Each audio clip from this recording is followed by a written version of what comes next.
So this is the second part, part B of the KhoodeelaarTV television channel.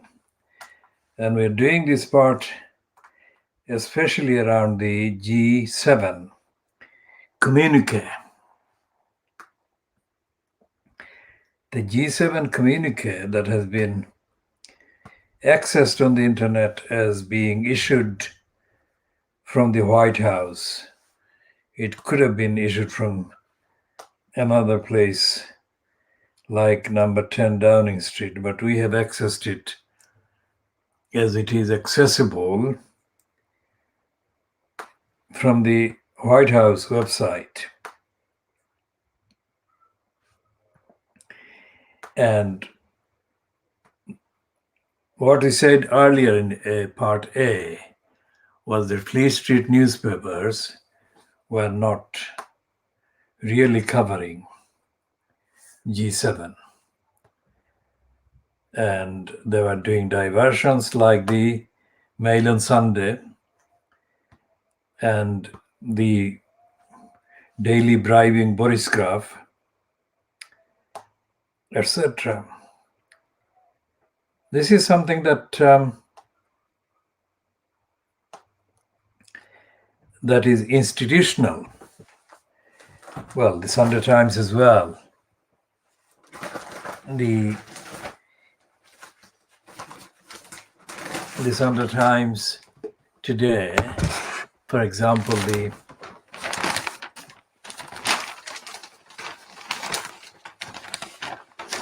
this is the Sunday Times, and this is the kind of, in terms of the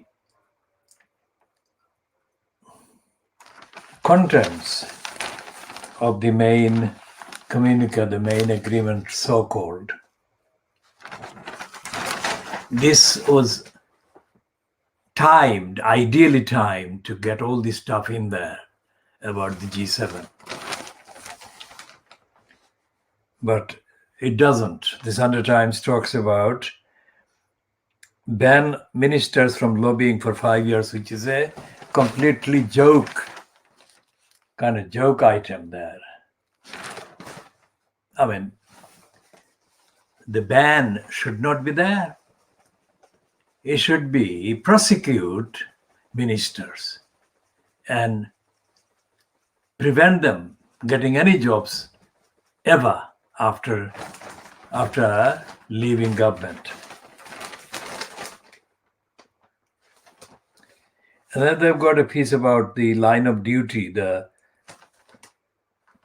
BBC series, which they say is a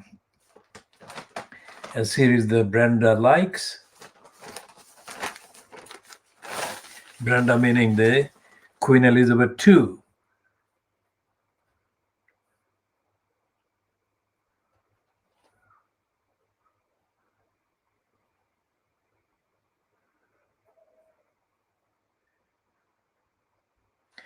And they've got a picture of Carrie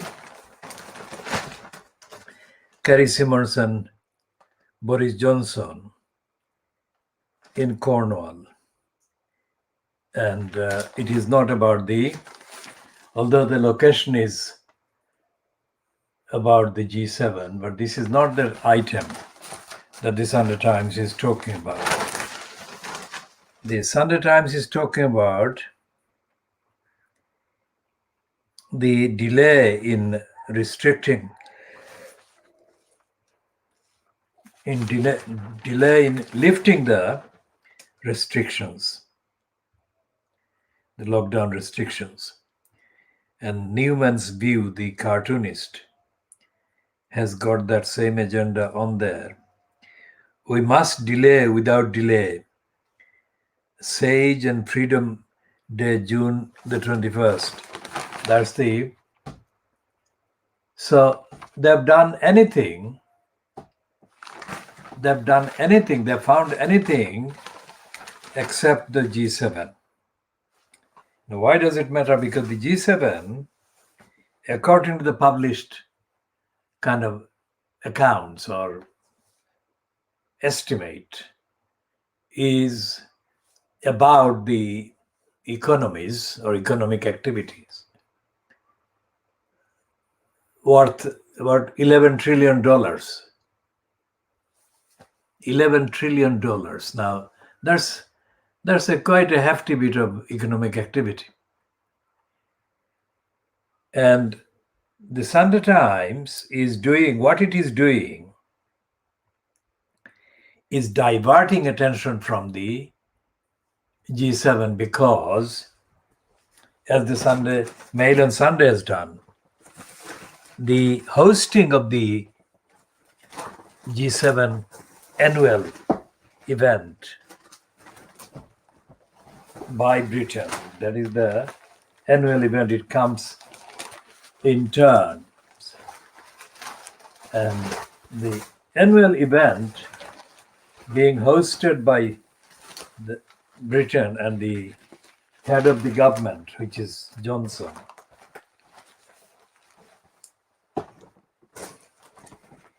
has been a disaster for Boris Johnson because he has been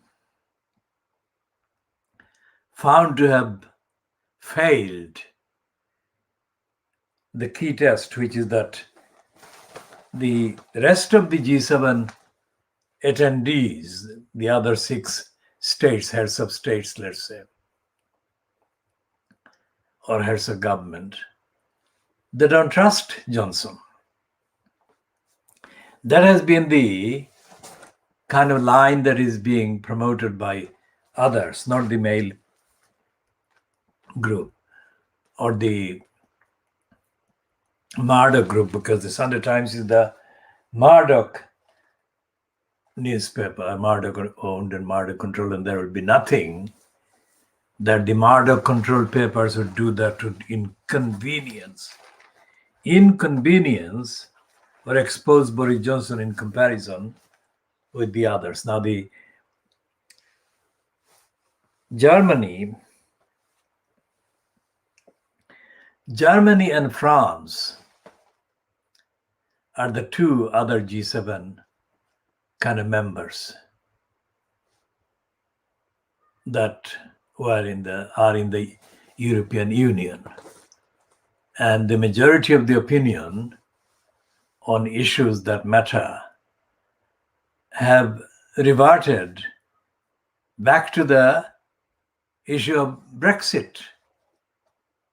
And the Brexit issues concern the behavior of the Johnson administration in creating tension over Northern Ireland, as has been reportedly commented on by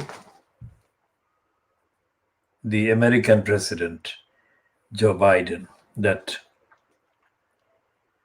Johnson was fomenting tension with the European Union over the Northern Ireland. And because Johnson has been doing the typical dysfunctional and dishonest, untrustworthy things, the French president, Emmanuel Macron, has commented on the status of Ireland in terms of the status within the United Kingdom, so-called.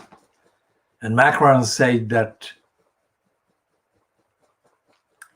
Northern Ireland is not part of the UK.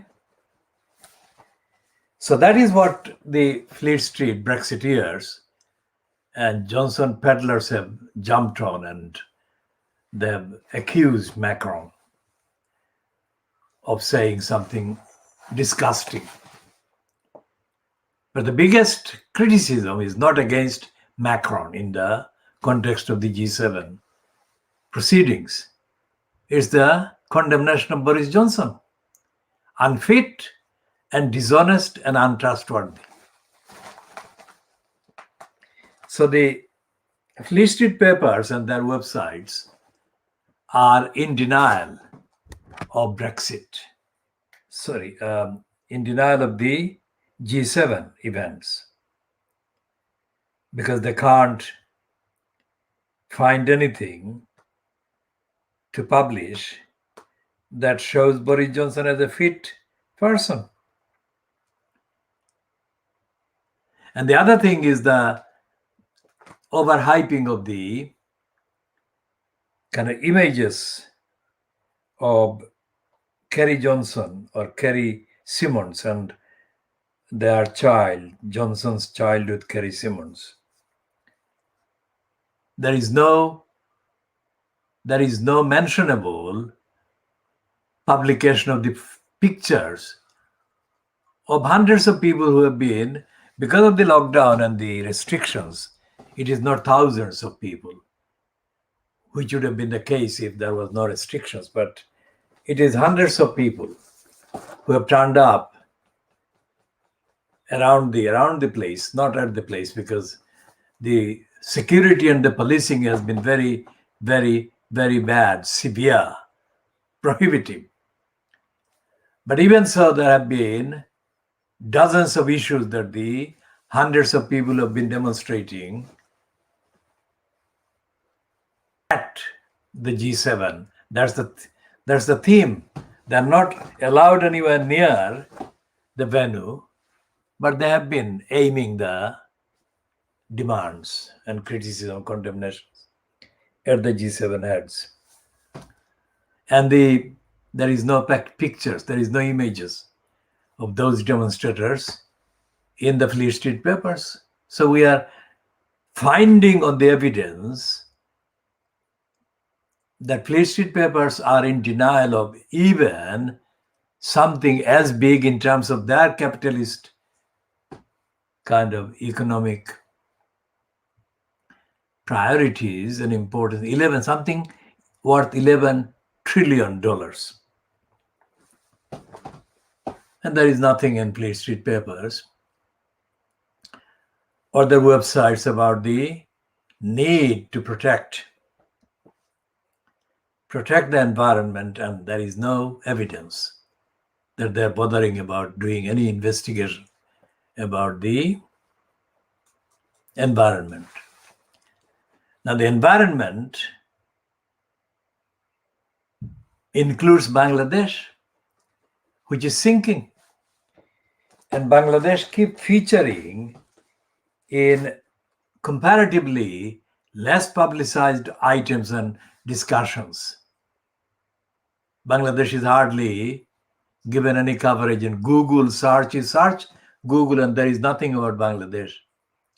Even in the last 10 days, the Bangladesh has been witnessing series of demonstrations, mainly organized apparently on the face of it by people who are called the Islamic groups, the Madrasa people. The politics in Bangladesh now is between the regime of Sheikh Hasina and the people connected with, related to the madrasas, the Islamic schools and institutions. And so therefore there is no recognition by the Western media of the Muslim or Islamic groups doing the demonstrations, demanding all kinds of democratic kind of things and aiming those demands at the current regime, which has been there for about 12 years. And this is the first time that any sustained demonstration against the regime fronted by Sheikh Hasina has taken place. But there is nothing in the Western media about these demonstrations. And this is because of the anti-Muslim, not the anti-Islamist, but anti-Muslim narrative and agenda that the Western media follows. And the book that two Americans, anti-Muslim writers, wrote after Sheikh Mujib was murdered, that narrative is still being played out, and it is being enforced by Sheikh Hasina to crush the Muslim demography in Bangladesh, regardless of whether they're Islamist, extremist, or just ordinary Muslims. So that's the difference. The Lawrence Lifshulz and others in the USA and in the Western media want Bangladesh to be liberated from Islam and Muslim identity, effectively turning it into part of India and part of the agenda that the Americans are pursuing in political terms, in international kind of location of their attention and their opposition to anything to do with Islam and Muslims.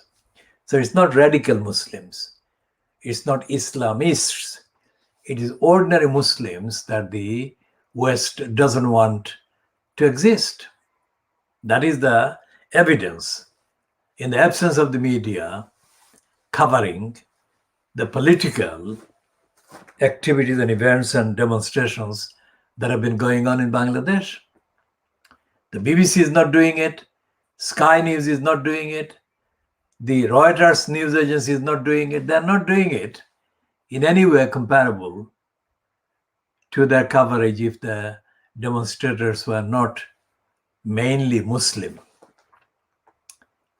Bangladesh is a Muslim majority country, and it is impossible to have any significant political activity and event of any level of democracy in that kind of country without Muslims being the leaders in terms of numbers, in the demography, in terms of the various list of demands. So the Western media generally is blanking, that is hiding, denying the Islamic political activities that are democratic and demographic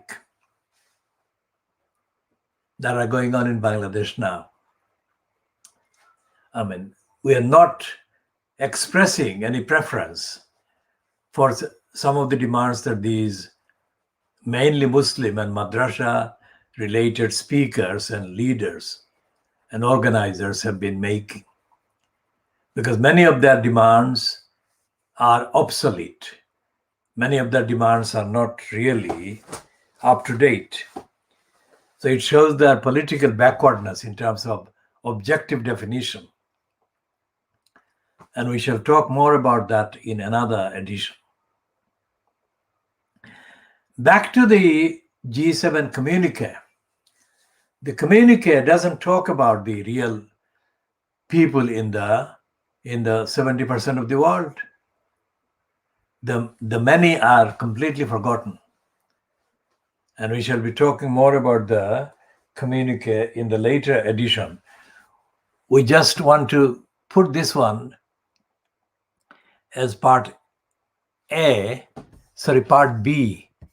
to an end. It's a short one, but we shall be doing a longer one, part C, later.